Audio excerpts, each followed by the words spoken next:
I think I'd had one speeding ticket, maybe two in my life, and that was it. I didn't know anything about breaking the law. If you said to me 1,000 things could happen to me, being in prison would not be one of them. My grandfather, he was kind of my hero in a lot of ways. He would, I remember when I was a little boy, and he would bounce balls at me, and if I dropped the ball, he would say, error. Yeah. Well, I went to Texas in the year 2000. The team was in decent shape, but we were not a great team, and so I faced some challenges early on. It's Texas. It's this big school with, and they always like to say the eyes of Texas are upon you. I sit in a cell for 6 hours that day. I come out, I find out that the federal government is after me. No idea. And then I go out in front of a judge. They ask for $50,000. Because a lot of people don't know how to handle stress. And you've been in high stress situations through athletics, through coaching, through big tournaments. Did that kind of show up at that time, or did this just like mess you up and you were in shock? Yes, I didn't know anything. Yeah. So I just said guilty. And how much time did you do? 6 months. I knew at that point I could not win the fight. Yeah. I was in big trouble because one of the mottos, if you ask anybody that played for me over the 30-year period, and I'd say, as long as you tell me the truth, we'll work through this. This guy walks in and he changes the channel, and so I just walked out. Well, he follows me down the hall. He says, if you'd ever change that channel again, I will kick your butt. When I experienced these failures of losing so much in such a short period of time, it really made me question who I was as a person and whether I could come back and whether people would treat me well again. And so I try to, just like I said, I try to take that failure and do the best I can each day without worrying too much about what happened and about over concern about what might happen in the future. Like, you're not going to go through life without being knocked down. It's just not possible. And so when you do get knocked down, sometimes if you can think about, hey, I heard this guy on this podcast and he said this and it helped me get through the day or get through the moment, that's what I'm hopeful that these conversations will help. Welcome, everybody, to the Feld Podcast. Thank y'all for tuning in. I hope that y'all have enjoyed all the great conversations that we had here. We got another one coming in today. Today's guest is a legend in the world of college tennis. Michael Sinner has built a lasting legacy coaching a powerhouse Division I program like Texas, TCU. He coached at Texas, TCU, and Kansas, correct? Correct. With 4 teams reaching top 10 finishes and 10 conference coach of the year nominations. His impact on the sport speaks for itself. In this episode, Michael's going to take us inside his journey from his early days in coaching to 20-year tenure at the University of Texas, from coaching strategies that shaped championship teams. But Michael's story goes far beyond the tennis court. On March 12, 2019, his life changed dramatically when he became entangled in the Varsity Blues scandal. Facing legal battles, prison time, and the loss of his career, and was faced with starting over. Through it all, he has discovered new purpose, turning his experience into a powerful message on leadership, resilience, and personal growth. In this conversation, Michael opens up about mental toughness, overcoming adversity, and what it takes to rebuild when everything falls apart. Man.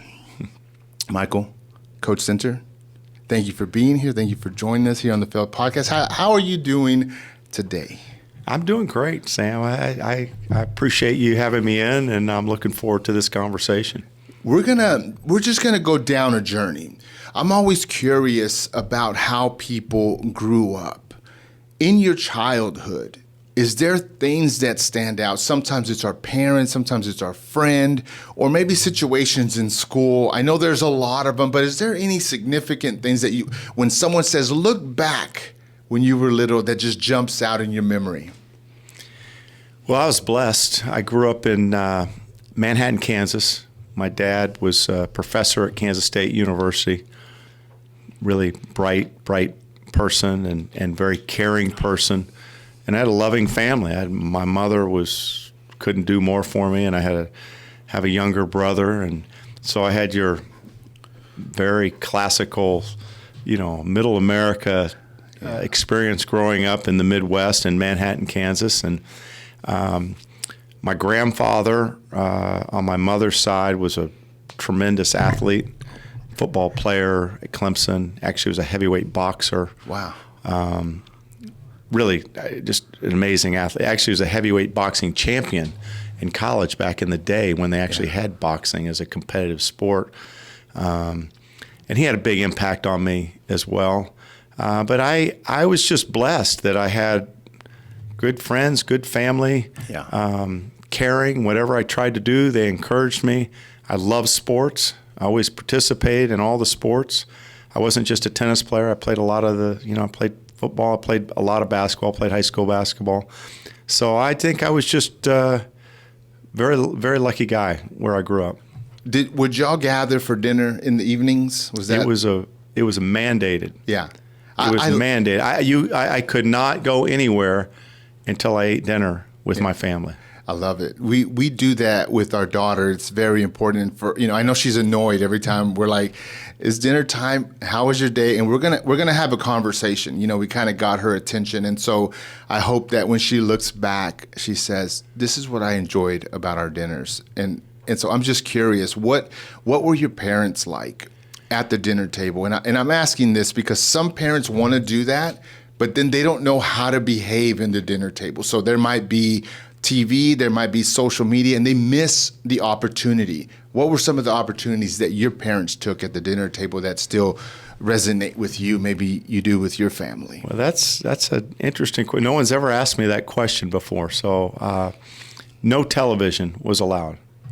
That was our time to talk to one another, tell each other what was going on during the day. Yeah. My mother would always prepare the meal. And it was just a time, it was family time. It was family time for us to sit at that table together and discuss what we were doing, what we were trying to do, what was going on. And we weren't going to, you just didn't go, you didn't make any plans. You knew not to make any plans or go anywhere, go play tennis, go play anything until you had dinner with the family. And we tried to do that at home with my children. They're grown now, they're in college, but we tried to eat dinner together as best we could. I think things have got, obviously this is before social media, before anyone had a phone or even a computer.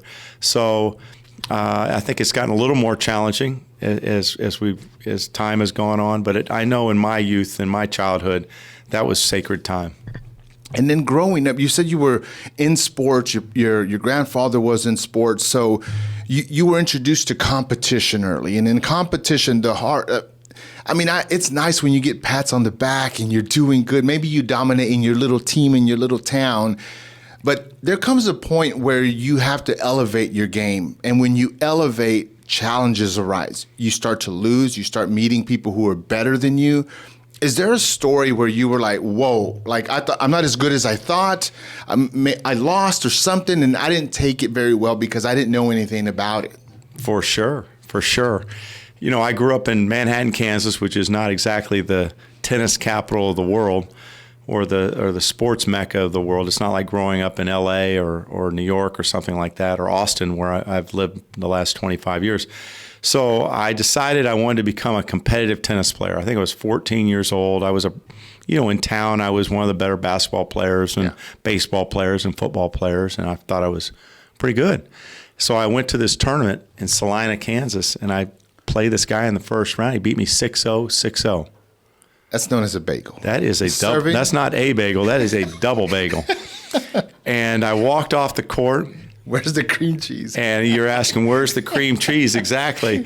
And I said, well, I better get a lot better or I better quit. One of the two. Yeah. I better find a way to get a lot better or I can't keep taking these love matches. This is humiliating. Yeah. The irony of that story is that guy became one of my teammates at the University of Kansas. Okay.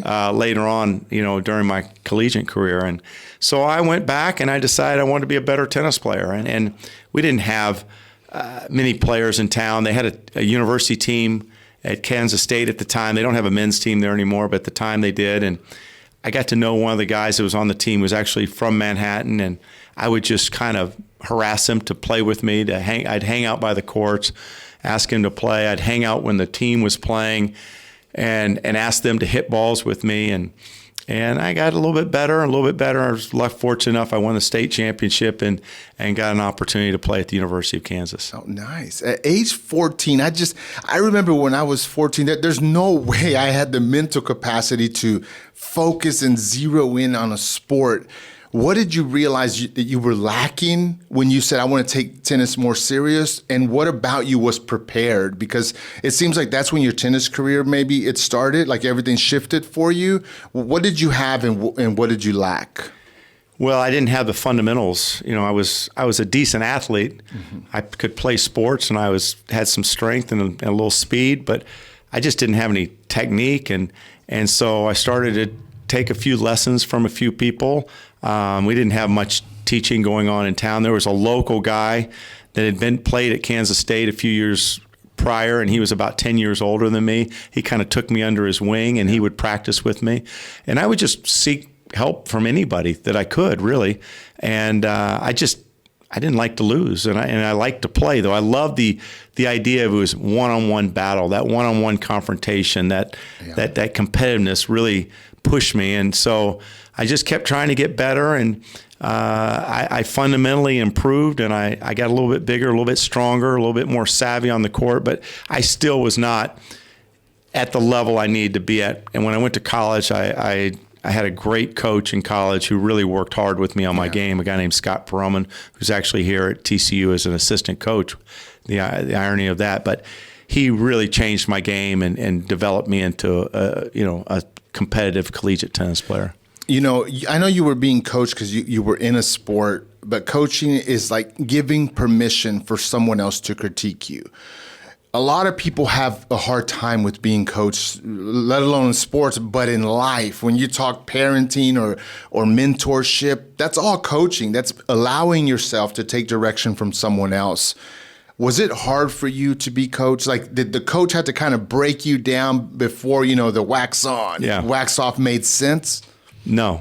To me, the coach was the coach. And if he told me to be there at 5 o'clock in the morning, I'm there at 4:45. And I'm ready to go. And I didn't want to be late. I didn't want to disappoint the coach. And I felt like it was a privilege.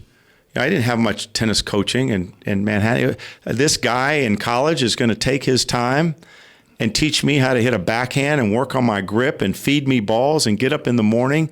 And I can remember summers, every day we would hit at 6 o'clock in the morning, and then I would teach the camp, and then at noon we would hit some more.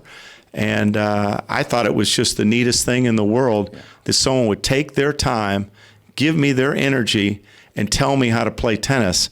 And so I never fought the coaching. Anybody that was willing to do that for me, I thought was a real privilege and a pleasure.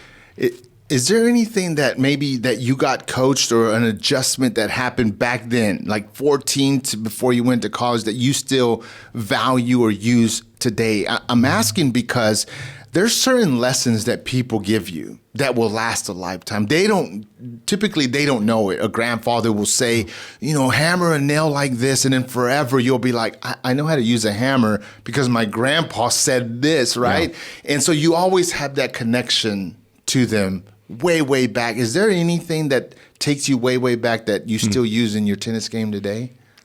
You've asked me some interesting questions. My grandfather, he was kind of my hero in a lot of ways.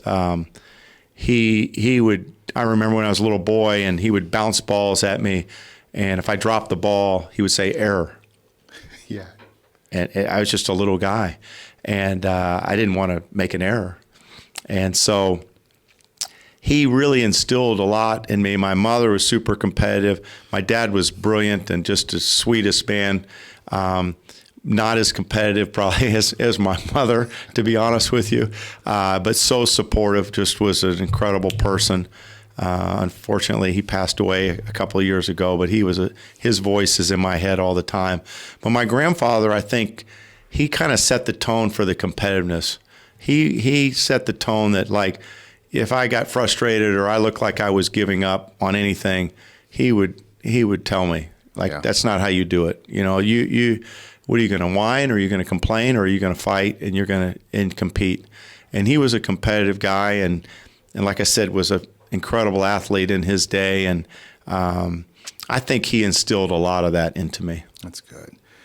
So we're going to kind of try to leapfrog. You played high school. You ended up getting into college. Was your transition to college, like, did you go on a tennis scholarship, or were you a walk-on? What did that look like?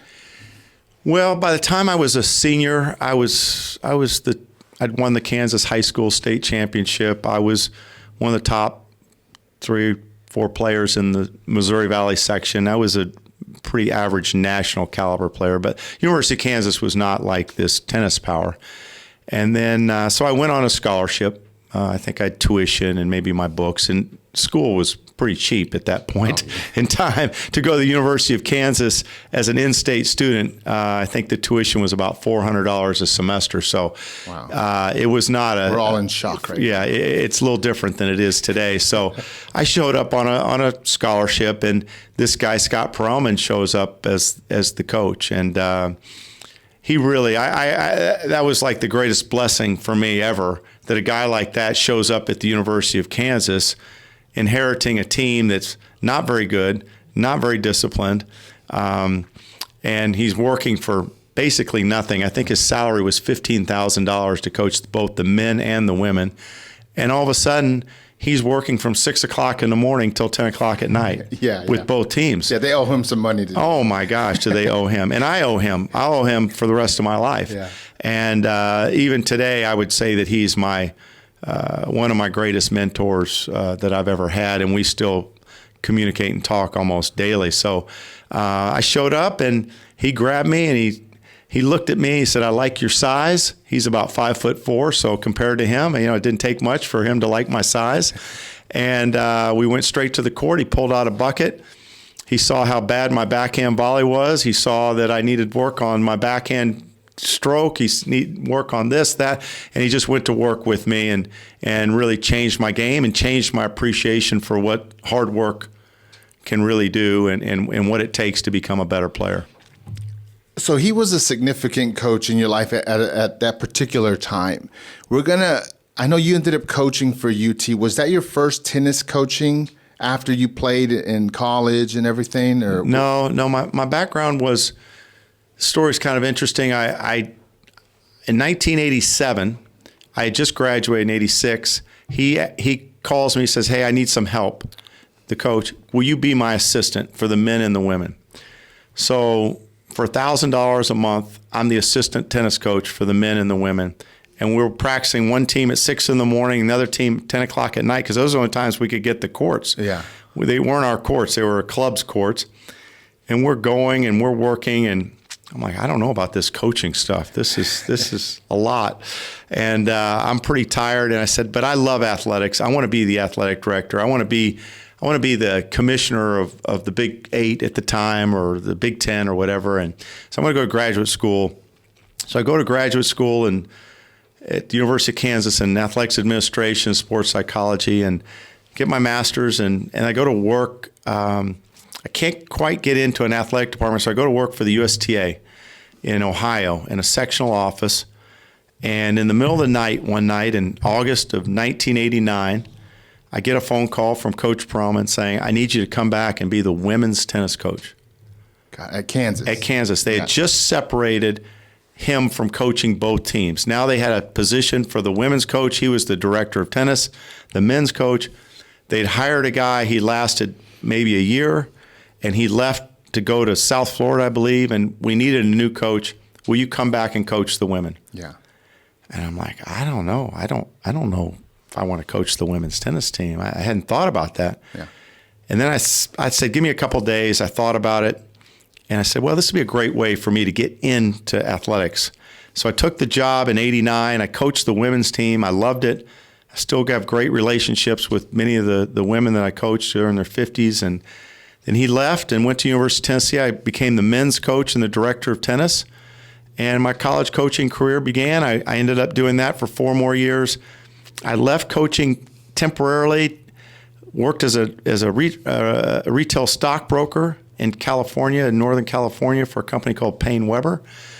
And then I was the volunteer at Stanford. This was a time when Bob and Mike Bryan were on the team. They had legendary players, probably the greatest team in modern day history that I got to see every day at practice. And I decided I wanted to get back into college coaching, and I applied for the TCU job here in Fort Worth. Oh, okay. And Coach Bartson was retiring. He was a legendary guy, and put my resume in the mail and stuck it in the mail and ended up getting the job and showed up here in the fall of '98, which we had 2 pretty good years. And I got a call from Texas, and I went and spoke to Texas and ended up being the head coach at Texas from 2000 to 2019. So I was there 19 years. In total, I think I did 28 years as a head coach and the assistant coach and so a little over 30 years involved in collegiate coaching. Tennis is so ingrained in you since such an early age. You've invested like blood, sweat, and tears into this journey. And you get you're a head coach. You have to have philosophies and techniques. Obviously, there's some few coaches that you mentioned. You probably pulled a few things from them. There's obviously the technical, physical side of it. But as far as coaching strategies and stuff on the mental side, right? How would you define your coaching style? How do you work with athletes mentally, self-talk, motivating them on practice day, on game day? What does that look like from Coach Center? Well, I give some speeches now. I do some speaking, and rule number 1 to leadership, in my opinion, is empathy. I lead with empathy. And when I say that, I say a lot of people are sympathetic to when things go wrong. Mm-hmm. Sam, I'm sorry that your kid, broke their arm, and I hope they're okay. Yeah. Versus, hey, I'm going to come over. I'm going to bring you some food. I'm going to call you. I'm going to check on your kid. I'm going to see how everybody's doing. There's a big difference between that, what everybody will say, where you say you're sympathetic, versus really caring about someone. And so I felt like if I really care about people, which is probably my personality, they will respond to that and they will try harder. That was my philosophy. Yeah. They'll try harder because they know that I care. Does it work all the time? No, but I felt like it worked a lot because I felt like they knew that when I showed up, and the other thing is I was a big stickler for being on time, big stickler for doing the little things, but in return, I'm going to care about you. Yeah. I'm going to care if, we had a player whose sister was tragically killed in a car accident.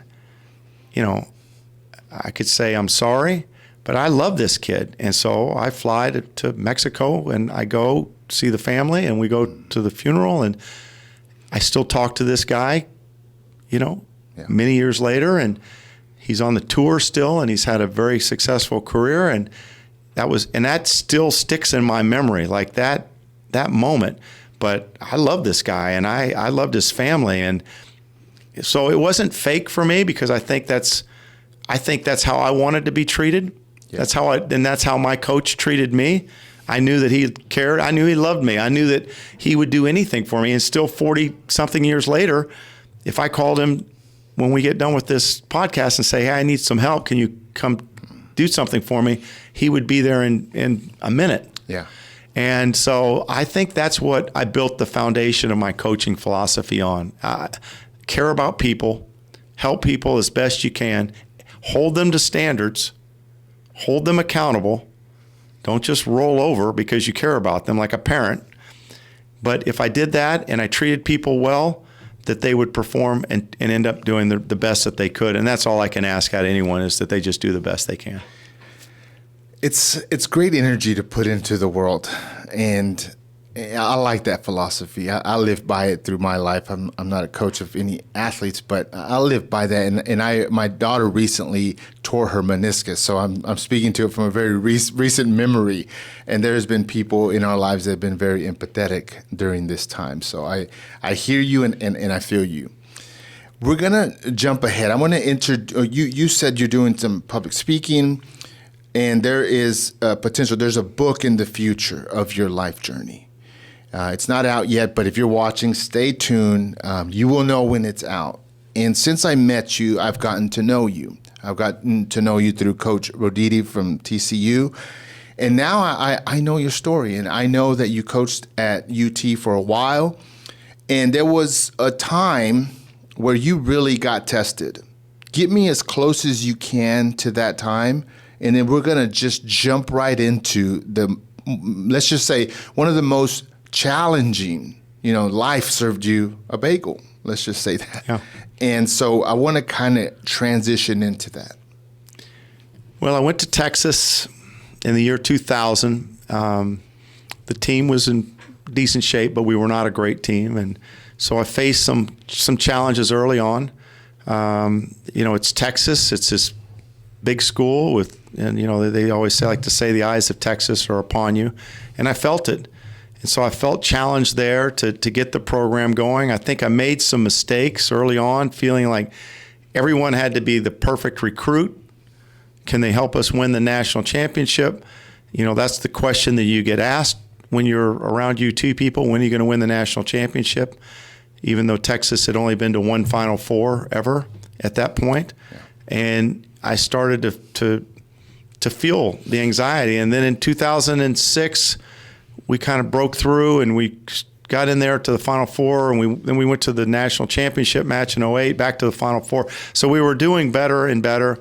Hit a little bit of a lull where that standard was not being met. We were more a 10 to 15 type team, and I was pretty disappointed. And then 2014, they decided they tore our tennis center down. And they just were going to put a medical school, the Dell Medical School now in Austin. If you ever go to Austin by the campus, right there on Trinity, there's a massive school that's where the tennis courts were. So suddenly, we're supposed to get this other facility, but the longtime athletic director has decided to leave. There's probably a story behind that's a whole nother podcast. Mac Brown is being pressured, the football coach. They're not happy. We were playing for national championships. Colt McCoy is gone. The team is not winning the way they'd been winning, and there's a strong push that Coach Brown leave. Well, DeLoss Dodds leaves, the athletic director, the new guy comes in named Steve Patterson, and suddenly Mac Brown is out, and our tennis center is gone. And I'm told, that project that you thought you were going to have $15 million to replace your tennis center, it's no more. If you want tennis courts, when we get $10 million raised, we'll put a shovel in the ground. Well, we had just the year before opened up a new indoor tennis center, which we had raised over $7.5 million for, that took me many years to raise and put together and find the right spot. And we weren't in position to go back to these people and say, hey, by the way, I know we tore this tennis center down ourselves, but can you come up with another $10 million? So I felt the anxiety. I felt like if the school were sitting here, they say, no, we didn't ask Coach Center to do that. We asked everyone. Well, I knew that it was primarily resting on me. Yeah. Whether they would say that or not, I don't know, but that's how I felt. So I found a donor, had a meeting, that falls through the cracks. So we're back to square one. We have no tennis center. We're playing on recreational courts with windscreens that weren't even strong enough to hold the fences that weren't even strong enough to hold a windscreen. no seating, no, we're playing all over town. And so I'm struggling. I'm trying to hold the program together as best I can. I'm an Uber driver going from place to place. Everything that we're trying to do has been shifted and changed. The recruiting, the practicing, the scheduling, and I get a call. Hey, this kid wants to get into school. I put his name in to where you submit for an athlete, where they get coded an athlete. I sit down with the athletic department. I go over this person with the person who's writing the scholarship agreement form. There's no way anyone gets into Texas unknown. It's impossible. Yeah. And this whole case was about that I did that, which was impossible. No, it's just not a possibility because you have to sign what's called a national letter of intent. So long story short, they sign it. I tell them he'll never play tennis. He's going to be the basketball manager. They send him down to the compliance office. We send him to get a physical. He goes through all the steps that anybody would go through, whether it's Kevin Durant or this young man.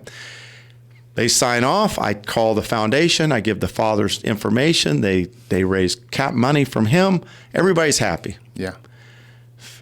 We're practicing. We don't have courts for 4 years. Finally, a new president had come in. We get a new facility. We open it up. We win the conference championship. The first year we have a facility to play in, which was really rewarding. And the next year we're ranked 2 in the country, and we're on the verge of competing, if not winning, a national championship. And the FBI crashes through my door, shackles me in front of my family at my ankles and my wrist, takes me off, takes me downtown. I have no idea what's going on. I sit in a cell for 6 hours that day. I come out. I find out that the federal government is after me. No idea. And then I go out in front of a judge. They ask for $50,000. Wow. The attorney that my sister-in-law had found says, we'll give you 10%. I get out. I have to write a check for $5,000. And I walk outside, and there's 50 paparazzi. Wow. Screaming at me, screaming my name, taking my picture. I'm like completely overwhelmed. One guy is running after me, trips, falls down. I lean over, I pick the guy up. I'm like, buddy, it's not that important. Do not break your leg over taking my picture, okay? Finally, I stop, and I'll never forget. I said, hey, I don't know where you guys were when we were playing the matches. Like, where have all you guys been when we're competing and playing? I don't know why you're showing up for me today, but we have a match tonight against Rice. You might want to show up and go take pictures of the guys and cover their match. And I go home, and I'm in shock. I think I'd had 1 speeding ticket, maybe 2 in my life, and that was it. I didn't know anything about breaking the law. If you said to me 1,000 things could happen to me, being in prison would not be one of them. Well, let me pause you there. So the agents come to your house, and just like a car wreck, shock sets in, and you really don't know what's really going on. You don't know which way is north, and you're a little discombobulated at the moment. So during that time period, when were you aware of the seriousness of it, and what were your conversations like? Because you're having like quick conversations with your wife, with the home, what's going on? Do you kind of remember? Because a lot of people don't know how to handle stress, and you've been in high stress situations through athletics, through coaching, through big tournaments. Did that kind of show up at that time, or did this just like mess you up and you were in shock? Well, I was certainly in shock, and I've been in stressful situations. Standing out there trying to win a national championship is stress, but it's nothing. When I say nothing, it's nothing compared to this, because this is the Kansas City Chiefs playing against Pee Wee football team. This is the federal government. This is the University of Texas. This is resources beyond imagine against me. When I saw the indictment of the federal government versus Michael Center, I'm like, holy crap. Like, what do you do? Because they have all the power, all the money, all the time, all the lawyers against me. And so as much experience as I thought I had in dealing with something like that, I was completely ill prepared emotionally.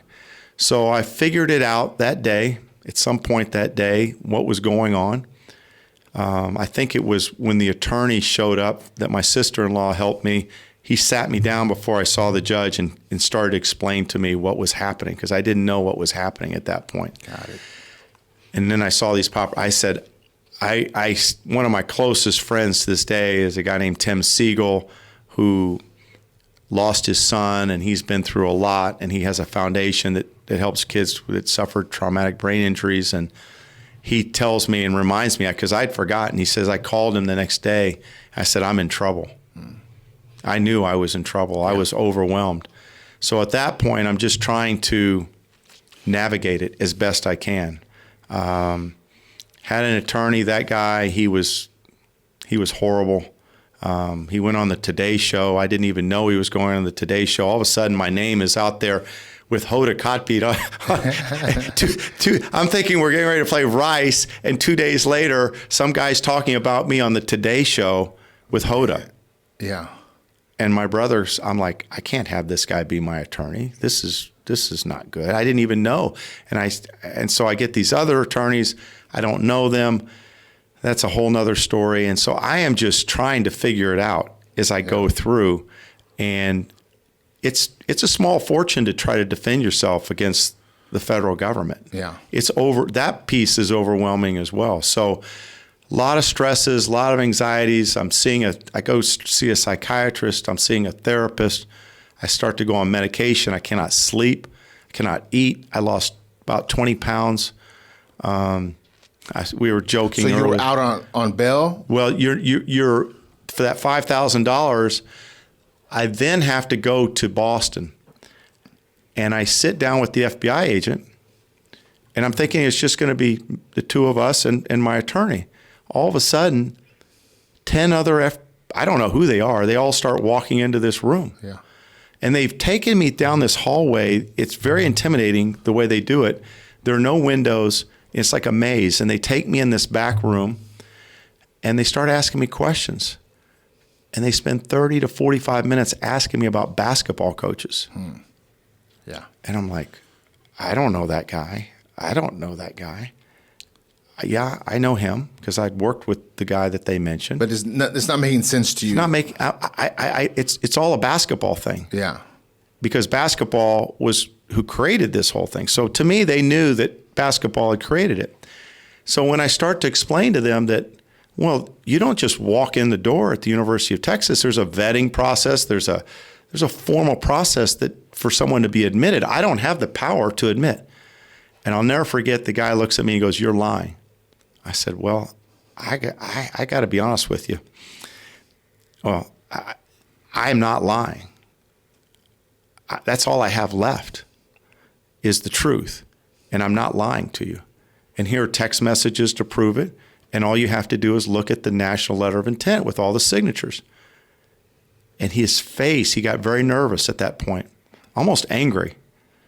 And he looked at me and he said, "I don't care what your side of the story is.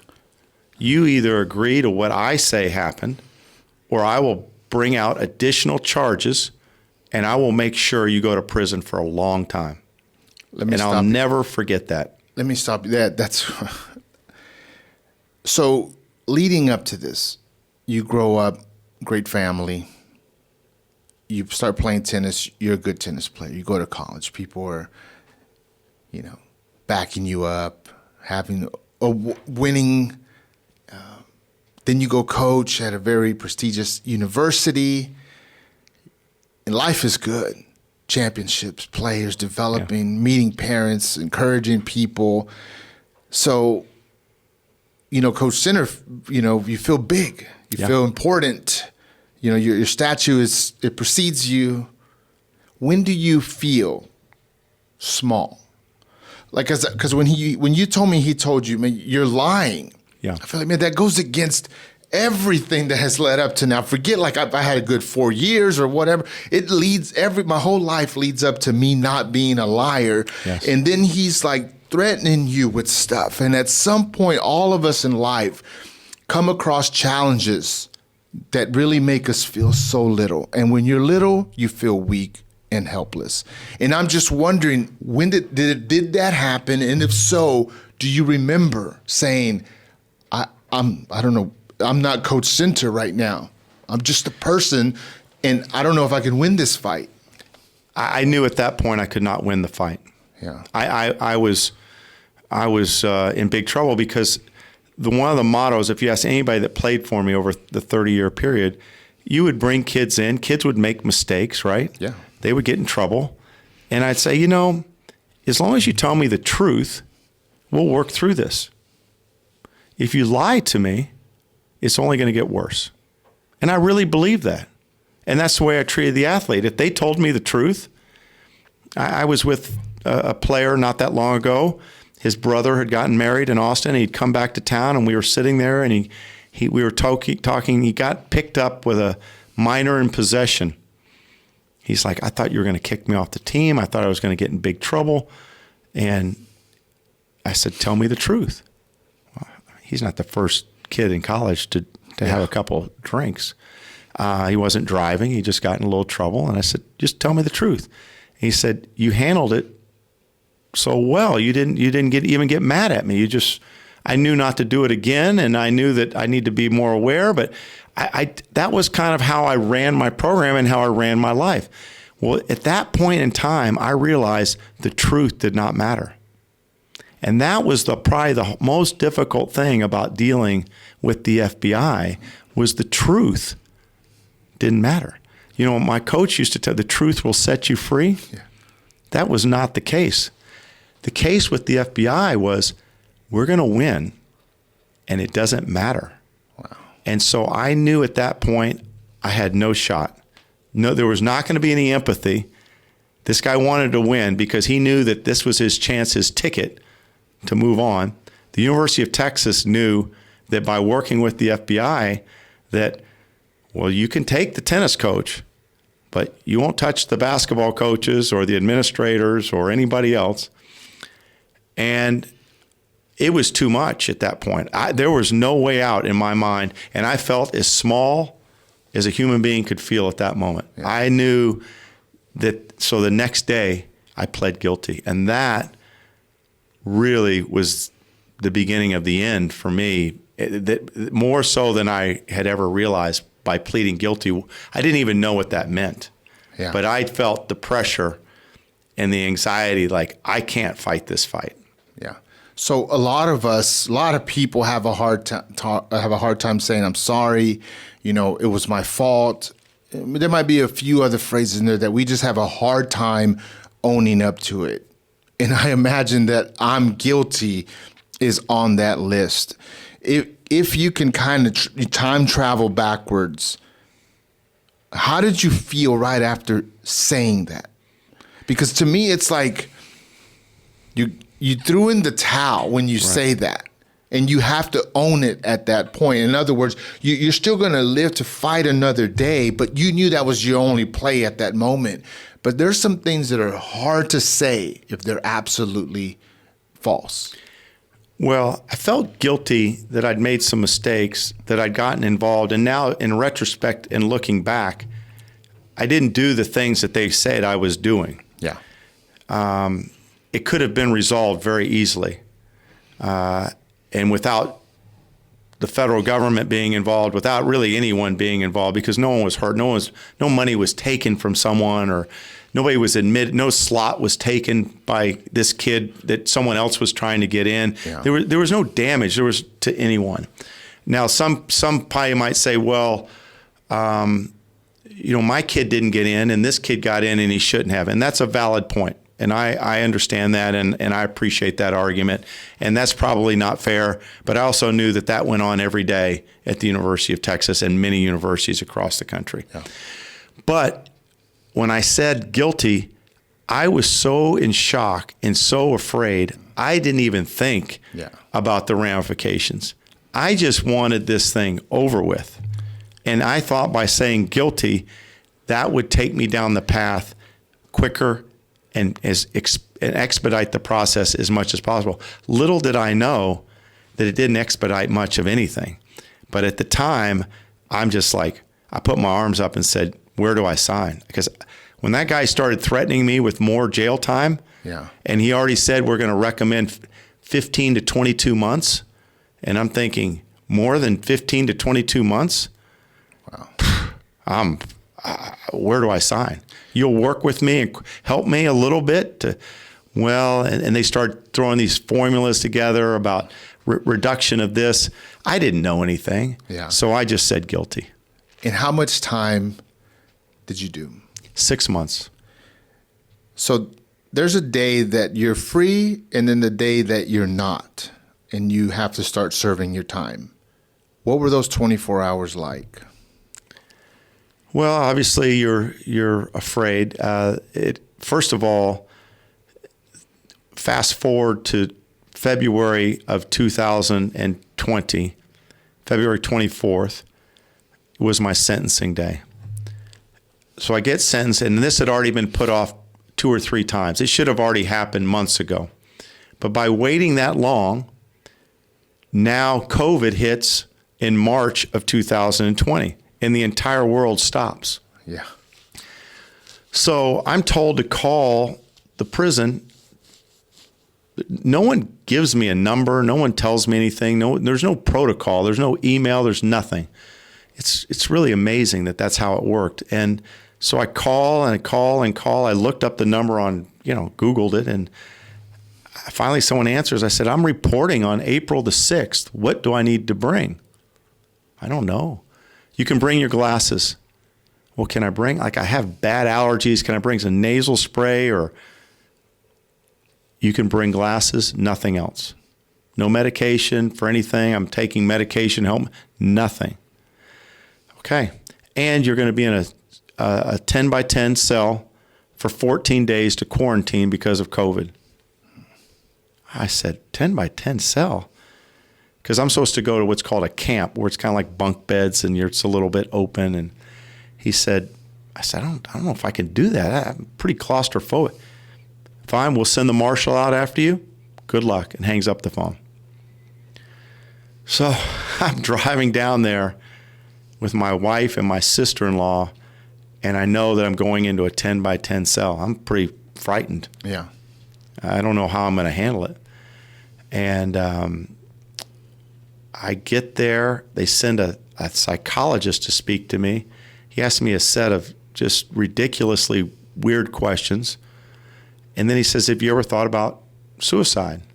I said, well, I can't lie. It's entered my mind, but I'm okay now. I have a family, and I know that this 6 months will be over, and I'm going to make it. Well, we're going to put you on suicide prevention watch, which was just, I didn't know what that was.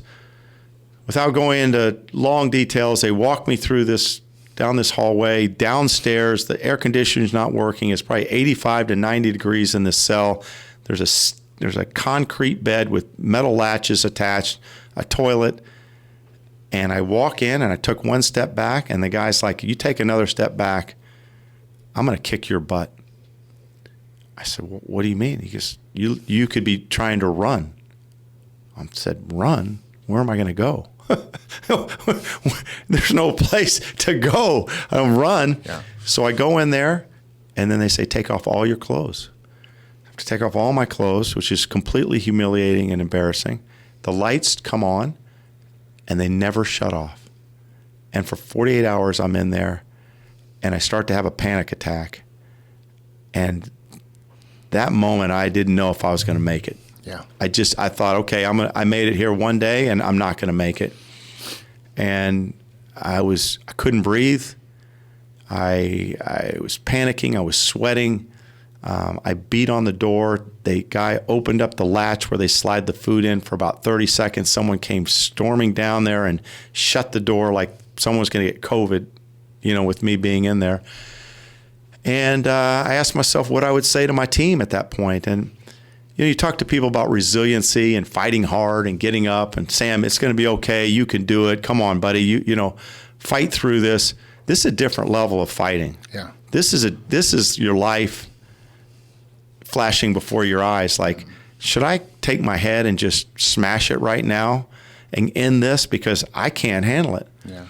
And I decided at that moment, like, okay, I have a family, I have children, I'm a motivator, I'm a leader, I can do this. Don't let them beat you.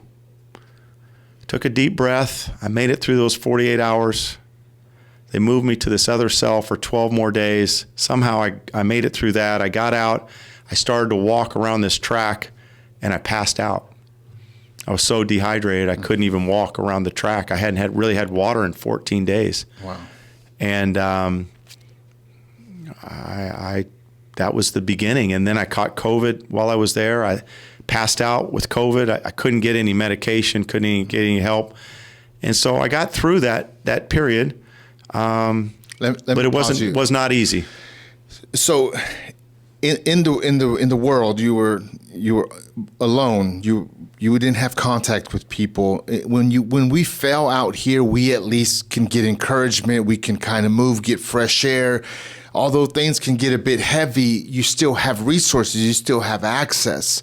What does an individual learn? What's the takeaway whenever you're like absolutely alone? Self-talk, coaching yourself, all the tricks and everything that you took in there. It's almost like, how would you survive in space? It's almost like having that conversation. What did you learn? What did you learn during those 14 days, especially during those 48 hours, about yourself, about having hope, about self-talk that you kind of use now to motivate people? The interesting thing about life and particularly with cell phones and the way we communicate now versus when I grew up is you can have instant communication with someone all day long. If I need to get a hold of you, Sam, I'm going to text you. You're probably going to see it right away. I need to speak to you or call you, or you're going to call me back. You have to almost take your brain and shut it down because you don't have the ability to call anyone, email anyone, text anyone, communicate with anyone. So I had to train my brain to shut it off and just occupy it with reading. I would play golf in my mind, think about pleasant things, try to walk, anything I could to detach myself. And I think that's why when people go to prison for long stretches of time, it's very difficult to reintegrate into society because you have detached yourself so much from reality that this whole talk about we're going to rehabilitate someone or we're going to help someone, that's a bunch of BS. There's no rehabilitation going on, at least in most places. There might be a few instances, an outlier, but they're enough taking to meet the quota. Enough to meet the quota, but they're taking people and they're stealing their soul. And most of those people that are in there, there are a lot of people that deserve to go to prison, but the sentences and the length of the sentences are extreme. And that's why this country sends more people to prison than any other country in the world, because there are people that make money. Let me say that again. People make money off others being imprisoned, and they want them there so they can continue to make money. That's why more and more people stay in prison for that long. So if you're there, you really do become dehumanized, and you really do feel like you don't matter. People have forgotten about you. And I was the luckiest one in the entire prison. I received over 500 letters while I was there. One day I got 22 letters in one day. Would you receive those and other inmates would see? Or they would see. They would have a guy come in, mail call, and they would put it there, and everybody could see, and I'm grabbing letter after letter. There was a stack for me. Yeah. And most people are getting nothing because they become almost forgotten in there. And I got so many letters from other coaches, friends, family. Books were sent to me. I would read the book and pass it around to other people. I was like the little library there because I had so many books, and I left them all when I left there. And those letters and those books were incredible motivators for me to keep going. Now, that stuff was coming from the outside, inside, and it helped you. I can just imagine you reading those letters and every word, like you'd be just being able to examine every word. What did you gain from the inside, from maybe a relationship or a conversation you had with other inmates that you still, like, someone you made friends with, a story, someone maybe you got to encourage? Is there something like that? Sure.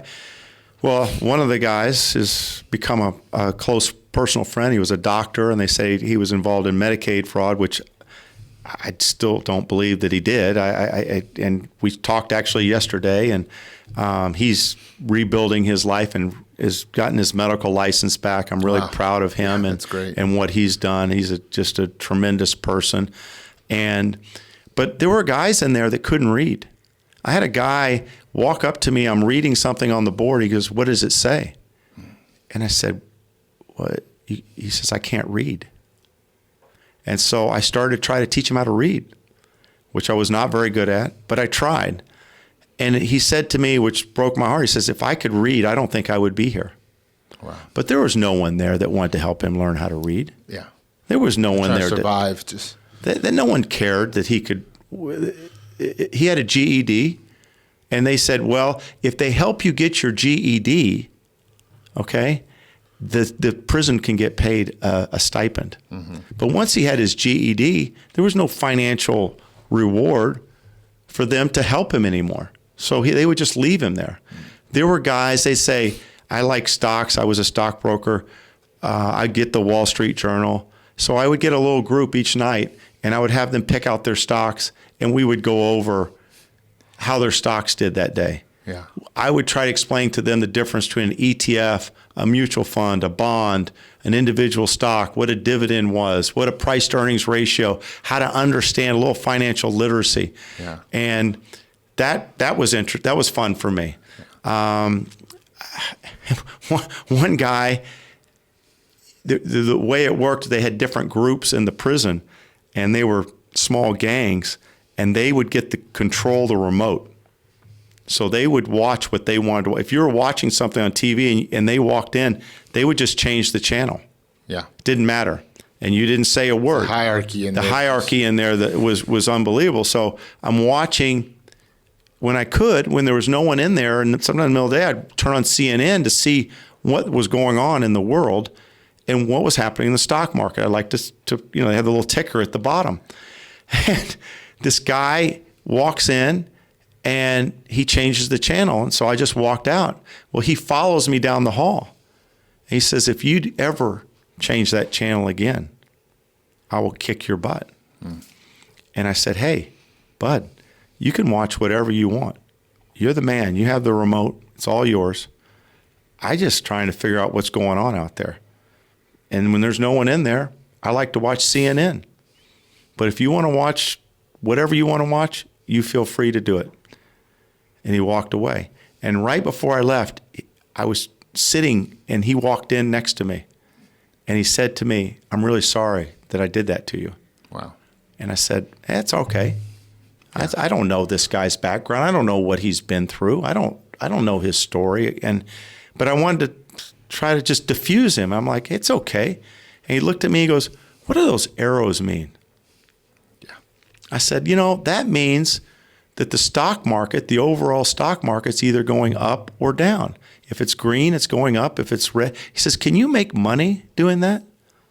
I said, yeah, you have a chance to make some money. You can buy a piece of a company, and if it appreciates in value, it's worth more. You can sell it. You can actually make money. He said, I didn't know what those arrows meant. Yeah.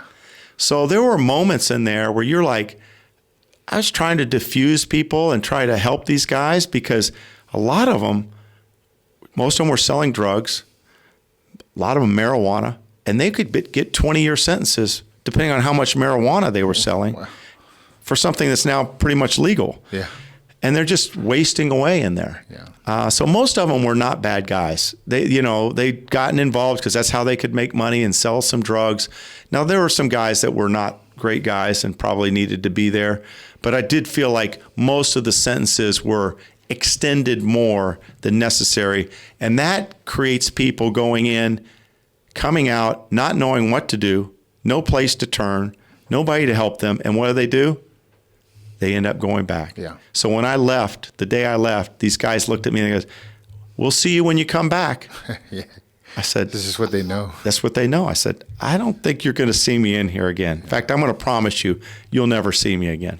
But those were some of the experiences I had. So the loss of, the sense of humanity while you were in there, which part of being a human when you came out did you appreciate the most?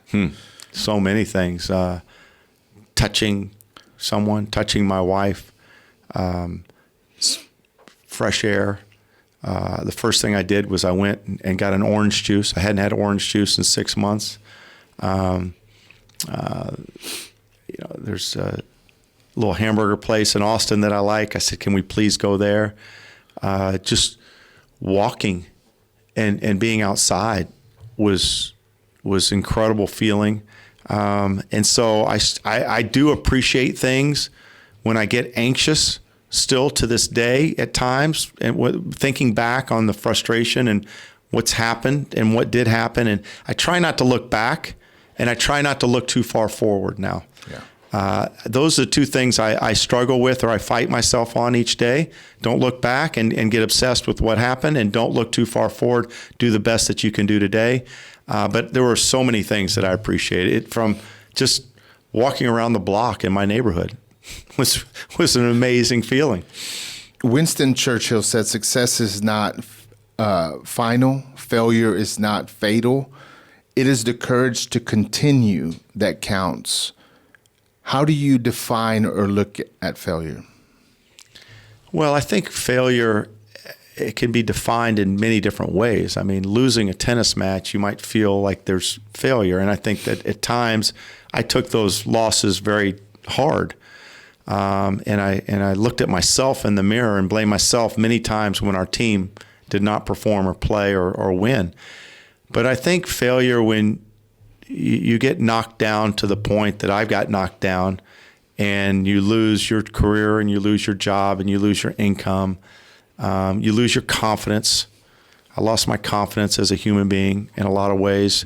I was always afraid that everyone was just talking about me or looking at me differently, when most people really are more focused on what's going on in their lives. They're really not that worried about what's happening in your life. So I think failure for me was just all these things that had made me feel really good. I woke up and I was proud to be the coach at the University of Texas. I was proud that my children were doing well. I was proud that I was able to live in a nice neighborhood, and I was proud that we were having this good life. And so when I experienced these failures of losing so much in such a short period of time, it really made me question who I was as a person, and whether I could come back, and whether people would treat me well again. And so I try to, just like I said, I try to take that failure and do the best I can each day without worrying too much about what happened and about over concern about what might happen in the future. Yeah. Well, Coach Center, I want to thank you for coming on and having this great conversation with us. Is there maybe a final thought or anything? Then I'm gonna close this episode out. Hopefully this, first of all, thanks for having me on. I've enjoyed it. And hopefully these conversations, and I'm trying to have more of them, and that's why I'm working on this book, and I'm trying to speak out a little bit more, helps people, touches people in some way, not just a tennis player or a tennis coach or a tennis parent, which it may, but just anybody in life that's been knocked down. And I just feel like you're not going to go through life without being knocked down. It's just not possible. And so when you do get knocked down, sometimes if you can think about, hey, I heard this guy on this podcast and he said this, and it helped me get through the day or get through the moment, that's what I'm hopeful that these conversations will help. Well, thank you so much. Thank you.